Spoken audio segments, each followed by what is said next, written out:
It was bad enough. We sat and watched all these kids graduating virtually last year, and we promised ourselves as a society we were going to do better. And here we are. We're right back in the same boat.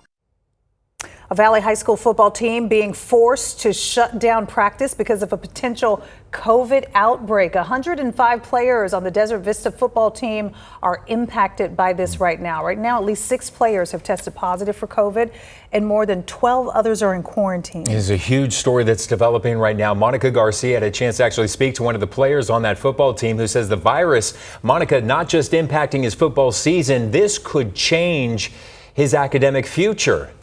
Yeah, the offensive guard I spoke to is a senior, and this season will be his last chance to be noticed by college scouts. So while the health of his teammates is priority, he can't help but to worry about the potential loss of scholarships. As COVID cases rise, fall sports in Arizona remains intact. I just like going on the field and playing with my friends, aka brothers. But already this week, 6 players on the Desert Vista football team tested positive for COVID. 16 others have been quarantined due to exposure. I'm super concerned about what's going on right now. Edmund Baker's son Elijah is on the football team. The news of the outbreak has them worried, not just about COVID, though the teen is fully vaccinated, but the possibility of missed opportunities. My son was so excited to get into this senior year to play and have a good chance at a college scholarship and have people come out. Last year, Elijah's season was cut short due to COVID. We only had 8 games instead of 10. 2 of them were canceled.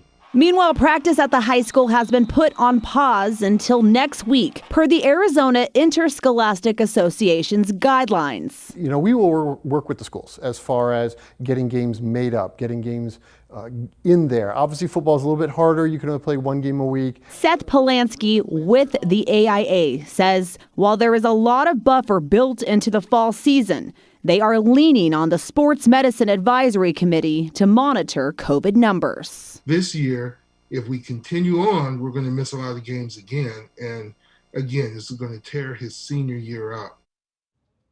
So this afternoon, I spoke to the AIA to see how they were preparing for the possibility of other teams seeing outbreaks. Currently, there are no mask requirements for high school athletes, no restrictions on fans in the stadiums, or limits on team travel.